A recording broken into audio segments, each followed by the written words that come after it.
এই জন্য কামায় না যে কাঁধে দায়িত্ব, উম্মতকে শিখাইতে হবে নবীর আদর্শ, বানাইতে হবে দুর্গ, কারখানা বানাইতে হবে যেখানে নবীর আদর্শ শিখানো হবে।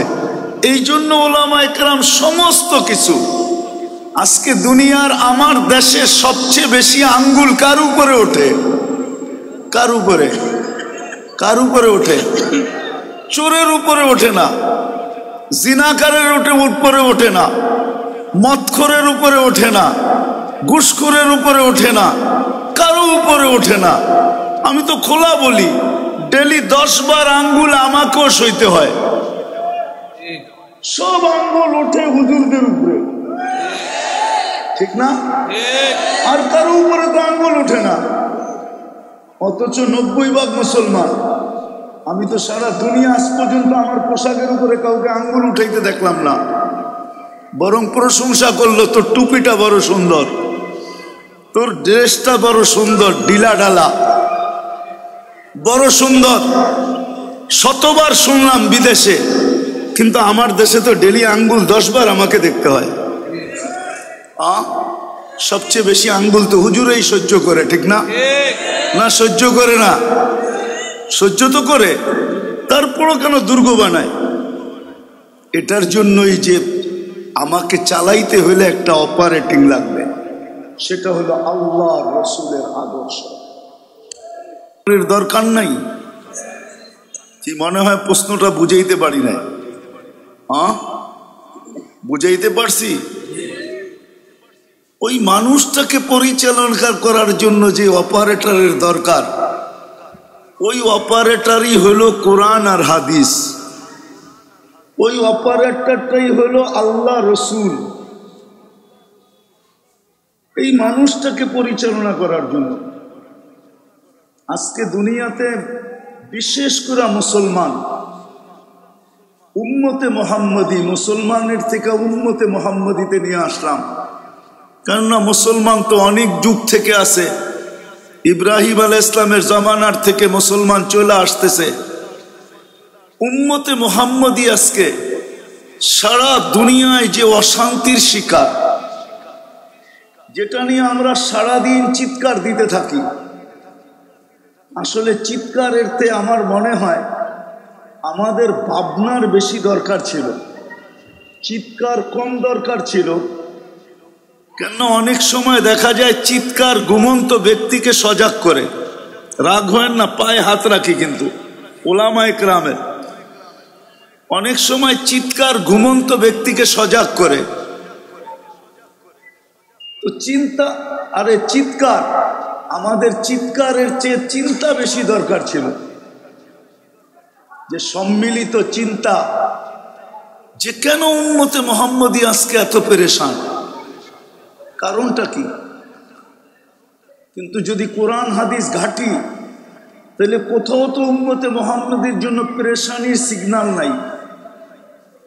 সর্ব জায়গায় তো শান্তি আর শান্তির কথাই লেখা। আপনি কোরআনে দেখেন, হাদিসে দেখেন, উম্মতে মুহাম্মদীর জন্য তো শান্তি, শান্তিরই কথা, শুধু শান্তি আর শান্তি, ইহ জগতে এবং পর জগতে। এইখানেও শান্তিতে থাকবে, কেননা শান্তির সম্পর্ক তো কোনো আসবাবের সাথে না, প্রসাধনীর সাথে না। শান্তির সম্পর্ক যদি প্রসাধনীর সাথে হইতো, তাহলে সেলিব্রিটিরা কেন আত্মহত্যা করত? ওদের ঘর তো প্রসাধনী দিয়ে ভরা। দুনিয়াতে কি নাই ওদের কাছে? যেদিক দিয়া যায় ওদিক দিয়ে যুবকরা পাগল হয়ে পিছে পিছে ঘুরতে থাকে। কি সেলফি নেওয়ার জন্য মাথা খারাপ থাকে যুবকদের, ঠিক না? অটোগ্রাফ নেওয়ার জন্য মানুষ পাগল হয়ে যায়। কত যুবক তো আছে, যদি একটু হাত দিয়া ছুঁইতে পারি তাহলে তো ভাগ্যটাই খুলে গেল। যুবকরা হাসে, সত্য তো। কিন্তু ও কেন আত্মহত্যা করবে? কারণ কি? ও কেন মাথায় পিস্তল রেখে গুলি করবে? ও কেন নিজের হাতে টাকার রশি কিনা গলায় লাগায়া নিজের গলের ভিতরে ঝুলবে?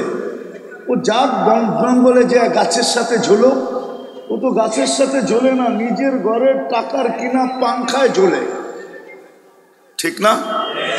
সত্য তো? কেন?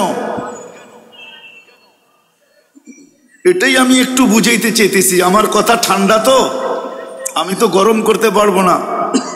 আর মাদ্রাসার ছেলেরা চায় গরম গরম, শীতের দিন তো গরম হইলে আরো ভালো, ঠিক না?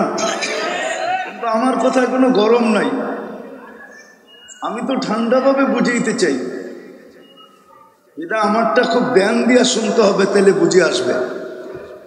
আজকে ভুল এই জায়গায় উম্মতে মুসলিমার, উম্মতে মুহাম্মদীর ভুল এই জায়গায় যে আমরা চিন্তা করি না যে সবকিছু তো আমাদের জন্য নির্ধারিত। দুনিয়ার জীবনের মজা যদি কেউ পায়, তাহলে তো কোরআন এটা বলে যে আমরাই দুনিয়ার জীবনের মজা পাবো, আর কেউ মজা পাবেই না। উম্মতে মুহাম্মদী দুনিয়ার জীবনের মজা পাবে।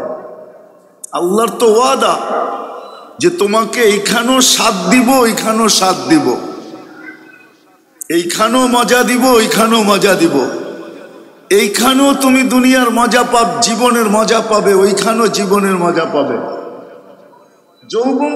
যুবক তো এইখানেও যৌবনের মজা নিবে, ওইখানেও চিরদিন মজা নিবে। এটা তো উম্মতে মুহাম্মদীর সাথে ওয়াদা ছিল, নাইলে কোরআন কেন বলবে হায়াতান তাইয়্যিবা? এটা তো আখিরাতের জন্য বলে না, আখিরাতের তো পড়ে আছে, ওয়ালা নাজজিয়ান্নাহুম বিআহসানি মা কানু ইয়ামালুন। দুনিয়াতে তো সুখের জীবন দেওয়ার কথা ছিল, নিরাপত্তার চাদরে ঢাকার কথা ছিল, উলাইকা লাহুমুল আমান। দুনিয়াতে তো ওয়াদা ছিল আনতুমুল আলাউনা, তোমরা সবচেয়ে উপরে থাকবে। দুনিয়াতে তো আমাদের সাথে ওয়াদা ছিল রিজকুন কারীম, তোমাদেরকে আমি ক্লান্তিহীন পালবো, তোমাদের মাথার ঘাম পায়ে ঝড়াইতে দিব না। বরং আরেক হাদিসে তো এটাও সুস্পষ্ট, লারাযাকাকুম কামা ইয়ারযুকুত তাইর, তোমাদেরকে পাখির মতো পালবো। তাগদু খিমাসাম ওয়া তারুহু বিতানা, তোমাদেরকে পাখির মতো পালবো। ইজ্জতের মালা তোমাদেরকে পরায়া রাখবো। কিন্তু আজকে যদি দেখি তো সারা দুনিয়ায় সবচেয়ে বেশি অশান্তিতে যে জাতি, সেটা হলো উম্মতে মুহাম্মদী। আজকে আমরা সবচেয়ে বেশি অশান্তিতে। কারণটা কি? কারণ মনে হয় এটাই যে আমাদের এই দেহটা সঠিক অপারেটিং হইতেছে না, সঠিকভাবে পরিচালিত হইতেছে না। সত্য তো এটাই। যদিও আমরা চিৎকার দেই, আমাদের চিৎকার হয়। আপনি বলবেন যে মুসলমানের আজকে সংখ্যায় কম, তাহলে 200 কোটি মুসলমান, সংখ্যায় কম কোত্থেকে? আপনি বলবেন বাহ্যিক জিনিস, সয় সম্পত্তি মুসলমানের কাছে কম, 70% দুনিয়ার সম্পদ তো মুসলমানদের যাবে। মুসলমানের থেকে ধনী তো দুনিয়াতে কেউ নাই। যদি ধনী থাকতো তাহলে আমেরিকার প্রেসিডেন্টের গাড়িতে সোনার পার্স থাকতো, সোনার পার্স। বাইডেনের গাড়িতে তো সোনার পার্স নাই, কিন্তু ব্রুনাইয়ের বাদশার গাড়িতে তো সোনার পার্স আছে। যান আপনি যায় দেখেন, গাড়ি খুইলা সোনার পার্স আছে। দুনিয়ার কোন কোম্পানির মালিকের কাছে এতগুলা গাড়ি নাই যতগুলা গাড়ি ব্রুনাইয়ের মালিকের কাছে আছে। 400-র উপরে গাড়ি আছে, ইনটেক্স গাড়ি, এন্টিক গাড়ি আছে 400-র উপরে। জান, সব তো মুসলমানদের কাছে। তাহলে আমরা আজকে এত অশান্তিতে কেন? অশান্তির কারণ মনে হয় এটাই যে মুসলমান, যাকে আল্লাহ উম্মতে মুহাম্মদী নিজের কুদরতি হাতে নির্বাচিত করলেন, কুদরতি হাত দিয়ে নির্বাচিত করলেন, যে উম্মতকে আল্লাহ অফার দিলেন,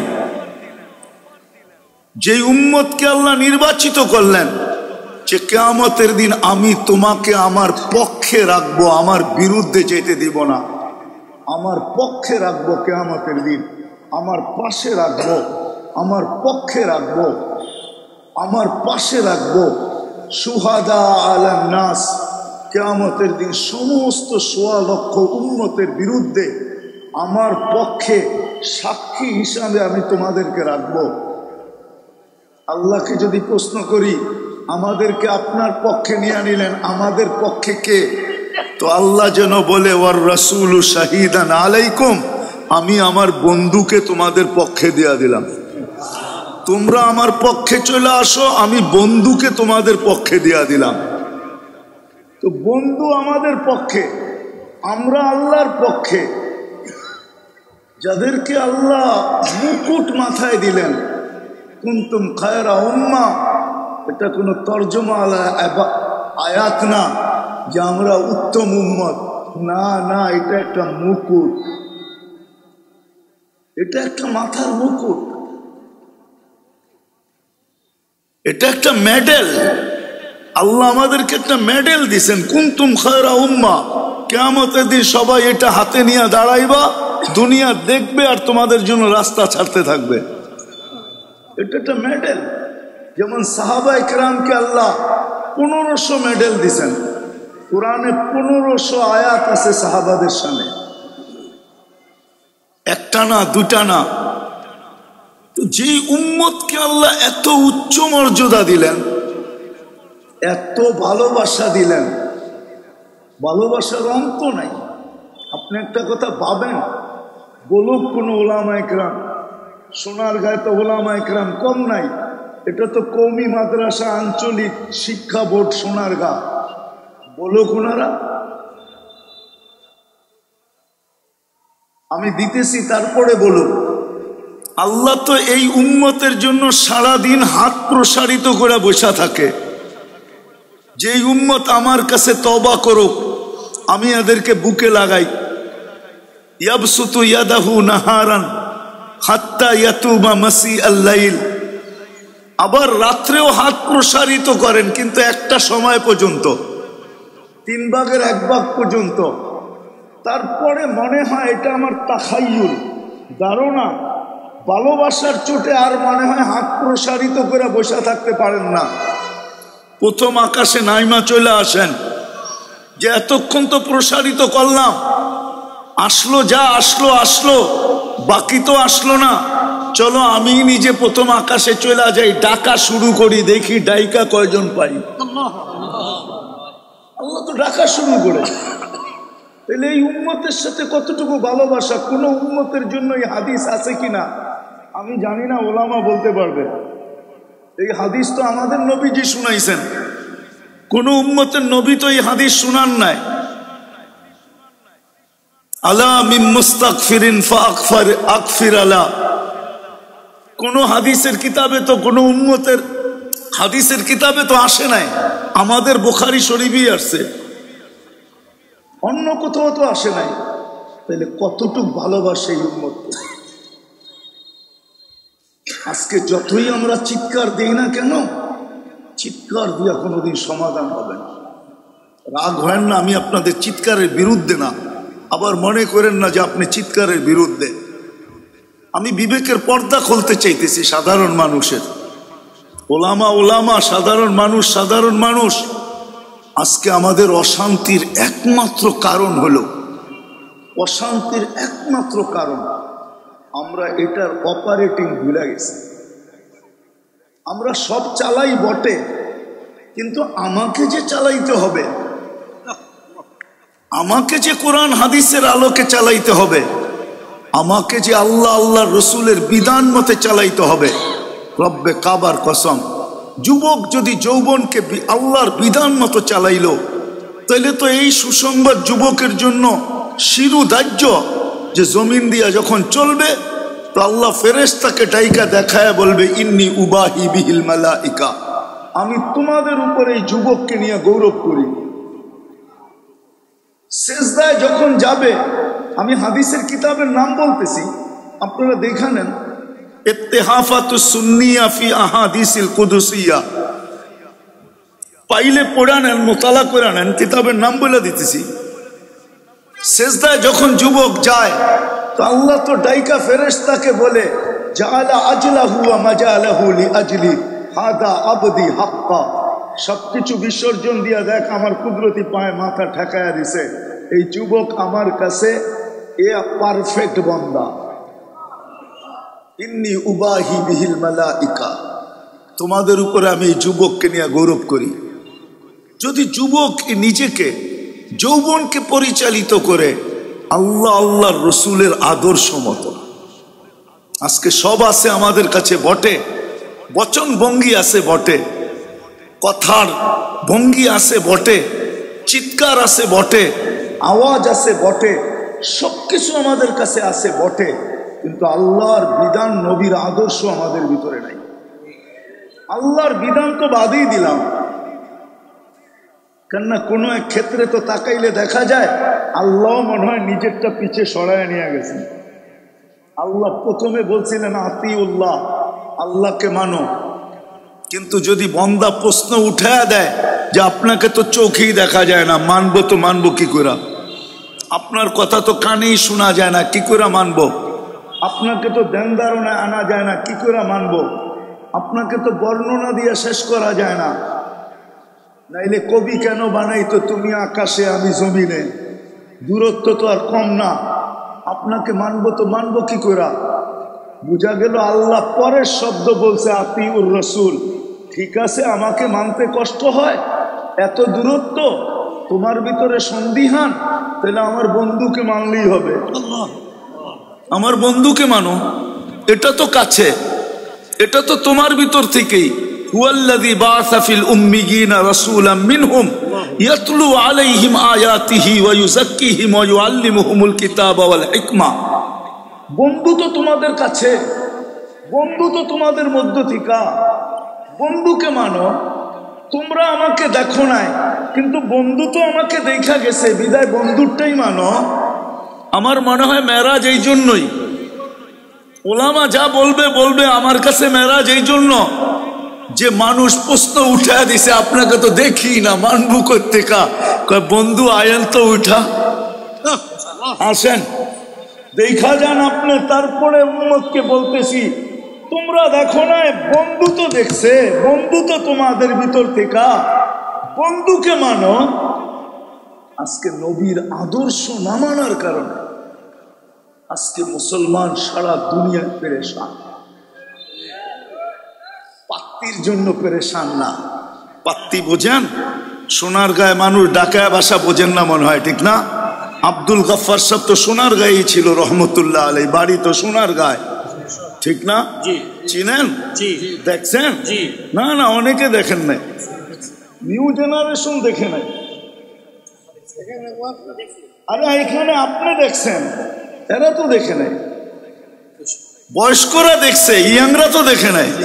হ্যাঁ, বেটাই একটা ছিল, ঠিক না? কি যেমন কথা তেমন শরীর তেমন বেটা আওয়াজ, ঠিক না? ছোটবেলা দেখছি তো আমরা, মাঝে মাঝে থাপ্পড় মারলে চেয়ারও ভেঙে যেত, ঠিক না? তো যেটা বুঝাইতেছিলাম, পাত্তি তো আছে কিন্তু শান্তি তো নাই। সবই তো মুসলমানের কাছে আছে, কি নাই? কি নাই? দুনিয়ায় মানুষ বলে ব্র্যান্ড ব্র্যান্ড ব্র্যান্ডের জিনিস, সমস্ত ব্র্যান্ড তৈরি হয়েছে মুসলমান। আজকে মুসলমান ব্র্যান্ডের জিনিস ব্যবহার করা ছেড়া দেখ, কালকের থেকে সমস্ত ব্র্যান্ড নিজে নিজে বন্ধ হয়ে যাবে। বিশ্বাস হয় না আপনাদেরকে? না হয় না? 20 লাখ টাকার জুতা বাঙালি পরে, নেটে সার্চ দেন কয় লাখ টাকার, মানে আপনারা জানেন না, ঠিক না? কই থাকেন বাংলাদেশে? হ্যাঁ, এত খবর রাখেন, এটা খবর রাখেন না। নেটে সার্চ দিয়ে দেখেন বাংলাদেশে 20 লাখ টাকার জুতা কে পড়ে। আমি তো মাঝে মাঝে ভাবি ও মাথায় দেয় না পায়ে দেয়, কেন 20 লাখ টাকা দাম, ঠিক না? হ্যাঁ, কি 15-20 লাখ টাকার রাডু বাঙালি পড়ে, বাঙালি রাডু গড়ি। জান দুনিয়া ঘুরা তো দেখছি কার হাতে রাডু আছে দুনিয়ায়, বিল গেটসের হাতেও রাডু নাই, যে দেখেন মাঝে মাঝে এখন নেটে সার্চ দেন ওর ছবি আসবে, ওর হাতে একটা ঘড়ি আছে, দেখেন এটা কি ঘড়ি, ওটা রাডু না। বিশ্বাস না হয় আমি যুবকদেরকে বলবো এখন সার্চ দিয়ে দেখো, 20 লাখ টাকার ঘড়ি ওর হাতেও না, ও সারা দুনিয়ার সবচেয়ে বড় ধনী। মাঝে মাঝে তো প্যান্ট পরে একটা নিচে থাকে একটা উপরে উঠা যায়, মাঝে মাঝে তো ও শার্ট পরে বুতাম একটা ও নিচেরটা উপরে লাগায় দেয়।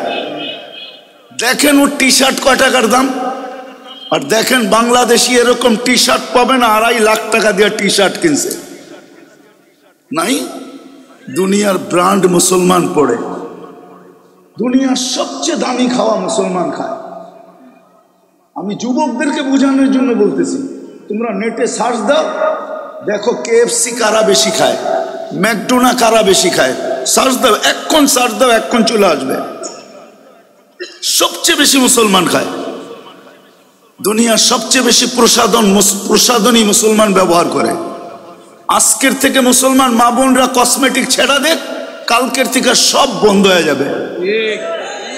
200 কোটি মুসলমানের ভিতরে যদি 100 কোটি নারী হয়, এরা সমস্ত কসমেটিক্স ব্যবহার করা ছেড়া দেখ, সব প্রসাধনী বন্ধ হয়ে যাবে। আপনি বলবেন ইউরোপওয়ালারা কসমেটিক্স ব্যবহার করে, আপনি নেট দিয়ে দেখাবেন, আমি তো চোখ দিয়ে দেখছি, আপনি আমাকে কি নেট দিয়ে বুঝাবেন? ইউরোপ তো চষতে চষতে কোনো জায়গা নাই যেখানে আমি না চষছি। আমেরিকা বলবেন, অস্ট্রেলিয়া বলবেন, জাপান বলবেন, এত কসমেটিক্স ব্যবহার করে না। এই সোনারগাঁয়ে পাওয়া যাবে প্রত্যেকটা বাড়ি এক একটা কসমেটিক্সের দোকান। কি প্রত্যেকটা বাড়ি এক একটা দোকান না? হ্যাঁ। আর এই এলাকা বলে সব হইল বেশি প্রবাসী, প্রত্যেকবার লাগেজ বইড়া বইড়া আনতে আনতে আনতে আনতে মোটামুটি শোরুম হয়ে গেছে বাড়ি। আপনি আমার সাথে চলেন, আমি দেখাই। সবচেয়ে বেশি প্রসাধনী মুসলমান ব্যবহার করে, কিন্তু অশান্তিতে কেন? এই জন্যই আমার কথা শুরু ছিল, সমগ্র দুনিয়ার যান্ত্রিক মেশিন যদি চালানোর জন্য অপারেটর লাগে, তো যেই মেশিনগুলাই মানুষ আবিষ্কার করলো, ওই মানুষটা চালানোর জন্য কি কোনো অপারেটর নাই? কোনো অপারেটিং দরকার নাই? এটা কিভাবে পরিচালিত হবে? বিশেষ করে উম্মতে মুহাম্মদী, বাকি বাদ দিলাম। বাকির জন্য তো দুনিয়াই রাখা আছে, তামাত্তাউ কালিলান ফা ইন্নাকুম মুজরিমুন। এটা তো বাকির জন্য তো এই দুনিয়া রাখা আছে, ওরা এই দুনিয়াতেই পাবে। জান্নাতুল কাফের, ওদের জন্য তো জান্নাত বানাইছে।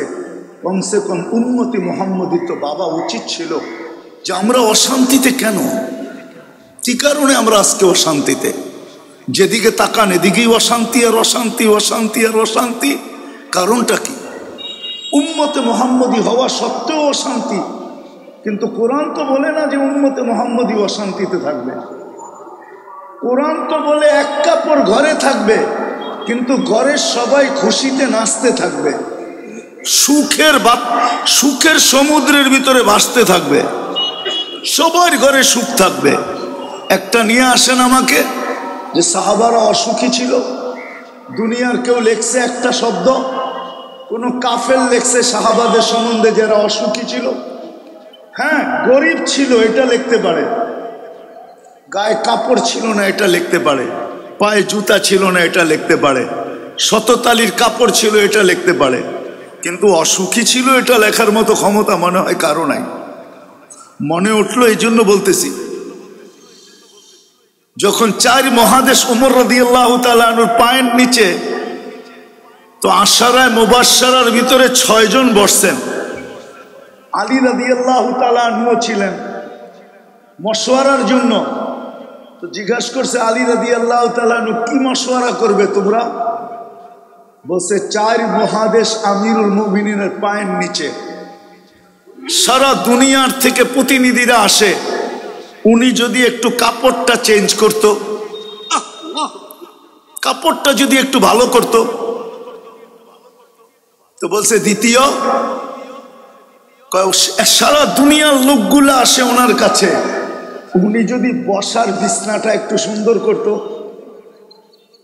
তো বলছে তৃতীয় বলো, সারা দুনিয়ার বড় বড় উফুদ প্রতিনিধিরা ওনার সাথে খাইতে বসে, উনি যদি রুটিটারে মোটার থেকে একটু পাতলা করত, ওনার রুটি তো কেউ খাইতে পারে না। তো আলী রাদিয়াল্লাহু তাআলা আনহু বলতেছে, জিনিসটা তো ভালো, কিন্তু মানাইতে পারবা কিনা জানি না, মনে হয় না মানব। তো বলছে আমরা ব্যবস্থা করব। বলে কিভাবে? বলে আমরা দুইজনকে নির্বাচিত করছি, এক হইল আম্মা জান আয়েশা রাদিয়াল্লাহু তাআলা আনহা, আরেকটা হলো ওনার মেয়ে হাফসা। দুইজনকে আমরা ঠিক করছি, দুইজন ওনার সাথে কথা বলবে। কেননা দুজনই আম্মা জান, একজন মেয়ে আবার আম্মা জানো, ঠিক না? উম্মাহাতুল মুমিনিন। আর আয়েশা রাদিয়াল্লাহু তাআলা আনহার তো জুরি হয় না। তো বলছে মুতাকাল্লিম কে হবে? আম্মা জান আয়েশা হবে। তো দুইজন গেছে, যা বলছে আমিরুল মুমিনিন অভয় দিলে একটা কথা বলতে পারি। বলছে কি? বলছে 4 মহাদেশ আপনার পায়ের নিচে, দুনিয়ার বড় বড় ব্যক্তিত্বরা আসে, আপনি যদি কাপড়টা একটু চেঞ্জ করতেন, একটা ভালো কাপড় পরতেন। চলেন, এটার আগে আরেকটা কথা মনে উঠছে অনেকদিন পরে।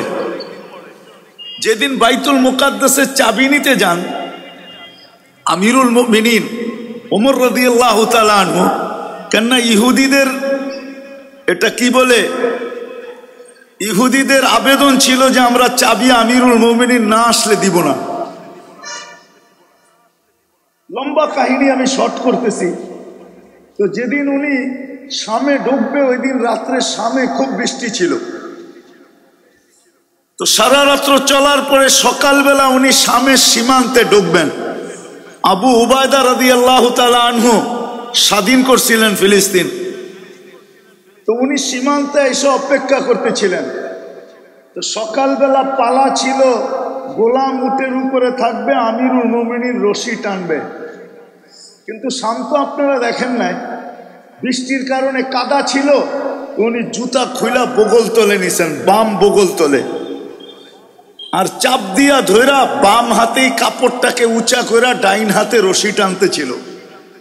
তো যখন ঢুকতেছেন সীমান্তে, আবু উবায়দা রাদিয়াল্লাহু তাআলা আনহু এসে সালাম দিয়া বলছে, আমিরুল মুমিনিন, আপনি তো জানেন সারা দুনিয়ার সম্ভ্রান্ত ব্যক্তিরা শামে বাস করে। ওই সময় যেমন আমাদের বাংলাদেশের সম্ভ্রান্ত ব্যক্তিরা গুলশান, বনানী, বাড়িধারা, ধানমন্ডি বাস করে, এর চেয়ে সম্ভ্রান্ত ব্যক্তিরা মিন্টু রোডে বাস করে, ঠিক না? আরে মনে হয় বোঝেন না, মন্ত্রীপাড়া, ঠিক না? তো ওই দুনিয়ার সমস্ত সম্ভ্রান্ত লোকেরা তখন শামে বাস করত। তো বলতেছে আমিরুল মুমিনিন, সায়াখরুজু আলাইকা শুরাফা উশ-শাম, শামের লোকেরা কিন্তু আপনার পিছে আসতেছে, সম্ভ্রান্ত লোকেরা আমার পিছে স্বাগত জানানোর জন্য। ফালা ইউহসিনুকা আইয়ারা আলা হাদাল হাল, আপনার এই কাপড় চোপড় দেখলে পছন্দ করবে না। তো বলছে কি করব? আমি একটা সম্ভ্রান্ত ব্যক্তির কাপড় নিয়ে আসছি, এটা খোলেন, এটা পড়েন। বাস বলতে দেরি, সিংহ তো সিংহই হয়। এক চিৎকার দিয়া বলছে, আবু উবায়দা গাইয়ারতা বিয়াউমিন ওয়াহিদ, একদিনে তুমি চেঞ্জ। কদ আহসানাল্লাহু বিল ইসলাম, আল্লাহ তো নবীর আদর্শ দিয়ে আমাদেরকে ইজ্জত দিছে। ফালা উবালি মাকালাতান নাস, কে কি বলবে এটা তো আমার বিষয় না। এমন দমক দিছেন, আবু উবায়দা রাদিয়াল্লাহু তাআলা বলে 24 ঘন্টার আমি সামনে আসি না, বয়ের ঠেলায়। মাঝান যা বলছে যদি কাপড়টা চেঞ্জ করতেন, বলছে দ্বিতীয়, যদি বিছনাটা চেঞ্জ করতেন, তৃতীয়, রুটিটা যদি পাতলা করতেন। তো বলছে তোমাদেরকে কে পাঠাইছে? এটা বলা যাবে না, যদি জানতে পারি তো পিটাইতে পিটাইতে রক্তাক্ত করে দিব। তারপরে নিজের বেয়েকে আর আয়েশা রাদিয়াল্লাহু তাআলা আনহাকে সম্বোধন করে বলতেছে, আয়েশা, হাফসা তুমি বলো, একদিন আল্লাহ রসুলের বিছনা তুমি 4 ভাঁজ করে দিছিলা, মনে আছে? অবশ্যই মনে আছে। রাসূলুল্লাহ সাল্লাল্লাহু আলাইহি ওয়াসাল্লাম সকালে কি বলছিল যে হাফসা বিছনা চেঞ্জ করলা কেন? বলছে বিছনা তো চেঞ্জ করি নাই, 2 ভাঁজ ছিল 4 ভাঁজ করে দিছি।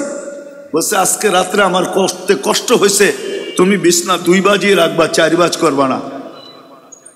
এরকম অনেকগুলো প্রমাণ দেওয়ার পরে বলছে, শোনো, 3 জন বন্ধু ছিল, 2 জন জায়গা মতে পৌঁছে গেছে, আমি একজন আছি, আমিও ওনাদের সাথে মিলিত হইতে চাই। তোমরা কি আমাদেরকে ওনাদের পদচিহ্নর থেকে দূরে সরাইতে চাও? আমি বুঝানোর জন্য কাহিনীটা বললাম, যদিও বুঝায়া বলতে পারি না। আসলে আমরা নবীর আদর্শ ছাড়ার কারণে, এই কথা ভুলে যাওয়ার কারণে যে এটা চালানোর কোনো অপারেটিং নাই, মন মতো চালাবো। আজকে মুসলমান যার যেরকম মন চায়, যার যেরকম মন চায় এরকম নিজেকে চালাইতেছে। যুবক নিজের মন মতো চালাইতেছে, বিদায় চুলটা পর্যন্ত কাটে নেটের স্টাইল লেখা। নবীর আদর্শ মতো চুল কাটে না। কিন্তু এই সোনারগাঁয়ের যুবকরা বলুক, ওদের চুলের স্টাইল দেখা আজ পর্যন্ত কোনো মেয়ে ওদেরকে মেসেজ পাঠাইছে আই লাভ ইউ? বলুক, ওরা বলুক, আমাকে বলুক। যদি পাঠায় থাকে আমি মেনে নিব ওদের চুলের স্টাইল। চুল দেখা তো আজ পর্যন্ত কোনো মেয়ে বলে নাই, বরং উল্টাটা বলতে পারে যে তুই বাটি রাইখা চুল কাটলি কেন? এটা আবার কেমন চুল কাটলি? তোরে পিছন থেকে বগের মতো দেখা যায়, সামনে দিয়ে তো ভালো দেখা যায়, কিন্তু পিছের মতো। আমার তো মনে হয় না। যুবক, তোমাদের পায়ে হাত রাখি, রাগ হও না, বলো তোমাদের চুলের স্টাইল দেখা কে তোমাদেরকে বলছে আই লাভ ইউ? হ্যাঁ, কে তোমাকে কোন দিন ফুল দিছে 14 তারিখে যে চুলের স্টাইল দেখা? তোমাকে যদি লাভ ইউ বইলা থাকে তো তোমার যৌবন দেখা বলছে, তোমার রূপরেখা দেখা বলছে। তুমিও যদি কোনো মেয়েকে বইলা থাকো তোর রূপ দেখা বলছো, চুলের স্টাইল দেখা তো আজ পর্যন্ত বলে নাই। তাহলে যুবক কেন চুল কাটবে নেটের স্টাইল দেখা? 100 টাকার চুল কেন 500 টাকা দিয়ে কাটবে? ওর তো উচিত ছিল 100 টাকার চুল 100 টাকা দিয়ে কাটবে, 400 টাকা দিয়ে বন্ধু করে নিয়ে মিষ্টি খাবে, আর পরে একটা ফুলের মালা পরে চলে আসবে। সবাই যদি জিজ্ঞাসা করে চুল কাটা মিষ্টি আবার ফুলের মালা, কেন লাগাবো না? আমি নবীর আদর্শ মতো চুল কাটছি, কিয়ামতের দিন হাত পাতার সুযোগ হবে, নবীজির কাছে হাত পাততে পারবো, আপনার স্টাইলে চুল কাটছি, আমাকে কি দিবেন? আর আল্লাহর তো ওয়াদাই আছে, নবীর আদর্শে যে আদর্শবান হবে তাকে সুখ দিবে, তাকে শান্তি দিবে। আজকে তো নবীর আদর্শ আমাদের ভিতরে নাই, না আছে? হ্যাঁ, সবাই নিজের মন মতো চলতেছে, অথচ দেহটা আল্লাহর দেওয়া। কার দেওয়া? কে দিছে এই দেহ? অস্তিত্ব কে দিছে? আমাকে সাজাইছে কে? 24 ঘন্টা আমি কাঠটা ভোগ করি, কাঠটা বলেন না। অক্সিজেন কার নেন? আপনাকে কিডনি, আপনাকে ডেলি ডায়ালিসিস কে করে? কুদরত দিয়া। হ্যাঁ, ডেলি আপনাকে 80,000 বার কার্বন ডাই অক্সাইড কে বাহির করে? কোন মেশিন? সবই তো বুক করি আল্লাহ, সবই তো আল্লাহর বুক করতেছি। তাহলে কেন এই কথাটা ভাবি না যে সমস্ত মেশিন চালানোর জন্য যদি অপারেটিং লাগে, আর সমস্ত মেশিন মানুষ অস্তিত্ব দিল, আমার এই দেহটা চালানোর জন্য কোনো অপারেটর নাই, কোনো অপারেটিং নাই, কোনো বিধি নিষেধ নাই। আল্লাহ কি ছেড়া দিছে যেমন খুশি তেমন চালাবে? এই জন্য মেরে দোস্ত, আজকে অশান্তির কারণ শুধু আর শুধু এটা যে আমরা নবীর আদর্শ ছেড়া দিছি। বিদায় পায়ে হাত রেখা বলি, আসেন আমরা তওবা করি, আল্লাহ রসুলের আদর্শের দিকে ফিরি। করবেন তওবা? কোরআন এটাই বলতেছে, ওয়াইন তাবু ফানা হাবিবুহুম। তওবা করতে দেরি, তওবা করতে দেরি, তওবা করতে দেরি, আমি তোমাদের বন্ধু হইতে দেরি হবে না। নাইলে একটা কথা মনে রাখেন, আজকে ইচ্ছা স্বাধীনতা দিছে, আপনি যেমন খুশি তেমন চলতে পারেন, কিচ্ছু বলবে না, এটাই সত্য, কিচ্ছু বলবে না। কিন্তু কালকে যে বলবে এটাও সত্য, লা তুসআলুনা আনিন নাঈম। আজকের চিন্তাটার থেকে কালকের চিন্তাটা বহুত বড় হবে, ছোট হবে না। কালকে কিন্তু আপনাকে প্রশ্ন উত্তরের সম্মুখীন হইতে হবে। জবাবদেহিতা শব্দটা যদি দুনিয়াতে না থাকতো তাহলে দুনিয়া অনেক অন্যরকম হইতো। যদি দুনিয়ায় জবাবদেহিতা শব্দটা যদি ডিকশনারিতে থাকে, তাহলে আল্লাহর কাছে জবাবদেহিতা শব্দটা থাকবে না। তো থাকবে না কেন? আমাকে বুঝান। যুক্তি দিয়ে বুঝান। দুনিয়ায় যে জবাবদেহিতা একটা শব্দ, এটা যদি ডিকশনারিতে থাকতে পারে, এটা যদি দেশের লয়ে থাকতে পারে, সর্ব জায়গার কানুনে থাকতে পারে, তাহলে আল্লাহর ব্যাপারে থাকবে না তো থাকবে না কেন? এক ফোঁটা পানির থেকে আপনাকে অস্তিত্ব দিয়ে এতটুকু নিয়ে আসছে, এখন বড় বাপ দেখায় চলেন, ঠিক না? বড় গ্রাফিটি নিয়ে চলেন, কিন্তু চালাইতেছে কে? এই জন্য আসেন আমরা তওবা করি। করবেন? হ্যাঁ, পাক্কা? কে কে করবেন দেখি? তাহলে আল্লাহকে বলেন, আল্লাহ অতীত থেকে তওবা করলাম, আমাদের তওবাকে কবুল করেন। সত্য এটাই, নামান এই উম্মত যতক্ষণ পর্যন্ত তওবা করা নবীর আদর্শকে আলিঙ্গন না করবে, অতদিন পর্যন্ত আমরা চিৎকার দিতে পারি, সবকিছু ছড়ায়া দিতে পারি, কিন্তু আল্লাহর ওয়াদা কোনোদিন বাস্তবায়ন হবে না। এই জন্য আমাদেরকে রসুলের আদর্শের দিকে যাইতে হবে। আর ওই আদর্শ শিখানের কাজে কারখানাগুলাই হলো এই মাদ্রাসা। মাদ্রাসাগুলো এই জন্যই, আদর্শগুলাকে টিকায় রাখার জন্য। এই জন্যই উলামায়ে কেরাম বাজি নেন। নাইলে আপনি মনে করেন দুনিয়ার যত সংস্থা আছে সবচেয়ে কম বেতন কারা পায়? ইমাম, মুয়াজ্জিন, মাদ্রাসার হুজুর, ঠিক না? এদের চেয়ে কম বেতন আছে নাকি? বলেন না।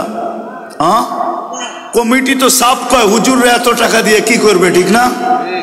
কিন্তু ওনার টিপাটিতে খরচ হয় 1 কোটি টাকা, আর উনি কয় হুজুররা এত টাকা দিয়ে কি করবে, ঠিক না?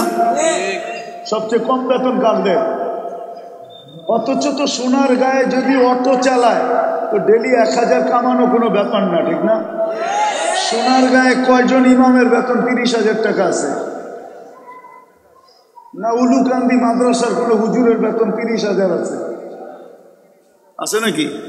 অথচ অটো চালাইলে তো 30,000 পাওয়া যায়। অটো চালাইলে ইজ্জত চলে যাবে। কি কয় হুজুররা? অটো চালাইলে ইজ্জত চলে যাবে? হ্যাঁ, হালাল রুজিতে তো ইজ্জত যায় না। আর অটো চালাইতে হলে আমেরিকার থেকে ডিগ্রিও আনতে হয় না, ঢাকা ইউনিভার্সিটির থেকে মাস্টার্সও করতে হয় না। ওইটা তো কিনা নিয়ে বাইরেলেই হয়, 2-3 দিন একটু ধাক্কা সাক্কা লাগবে, তারপরে ঠিক হয়ে যাবে হাত, ঠিক না? ডেলি তো 10,000 1000 কামানো যায়, কেন কামায় না? এই জন্য কামায় না যে কাঁধে দায়িত্ব। উম্মতকে শিখাইতে হবে নবীর আদর্শ, বানাইতে হবে দুর্গ, কারখানা বানাইতে হবে যেখানে নবীর আদর্শ শিখানো হবে। এই জন্য উলামায়ে কেরাম সমস্ত কিছু। আজকে দুনিয়ার আমার দেশে সবচেয়ে বেশি আঙ্গুল কার উপরে ওঠে? কার উপরে? কার উপরে ওঠে? চোরের উপরে ওঠে না, জিনাকারের উপরে ওঠে না, মদখোরের উপরে ওঠে না, ঘুষখোরের উপরে ওঠে না, কারো উপরে ওঠে না। আমি তো খোলা বলি, ডেলি 10 বার আঙ্গুল আমাকেও সইতে হয়। সব আঙ্গুল ওঠে হুজুরদের উপরে, ঠিক না? আর কারো উপরে তো আঙ্গুল ওঠে না। অথচ 90% মুসলমান। আমি তো সারা দুনিয়া আজ পর্যন্ত আমার পোশাকের উপরে কাউকে আঙ্গুল উঠাইতে দেখলাম না, বরং প্রশংসা করলো, তোর টুপিটা বড় সুন্দর, তোর ড্রেসটা বড় সুন্দর, ডিলা ডালা বড় সুন্দর। শতবার শুনলাম বিদেশে, কিন্তু আমার দেশে তো ডেলি আঙ্গুল 10 বার আমাকে দেখতে হয়। সবচেয়ে বেশি আঙ্গুল তো হুজুরেই সহ্য করে, ঠিক না? না সহ্য করে না? সহ্য তো করে, তারপরও কেন দুর্গ বানায়? এটার জন্যই যে আমাকে চালাইতে হলে একটা অপারেটিং লাগবে, সেটা হলো আল্লাহ রসুলের আদর্শ। ওই আদর্শ ছাড়া যতদিন আমি পরিচালিত হব সব থাকবে, কিন্তু আমি পেরেশান থাকবো, সুখী থাকবো না। আল্লাহ আমাদেরকে এই কয়টা কথার উপরে আমল করার তৌফিক দান করেন। ওয়ামা আলাইনা ইল্লাল বালাগ। ঢাকা মাহফিল, সুস্থ সমাজ গড়ার বিপ্লবী চেতনায়।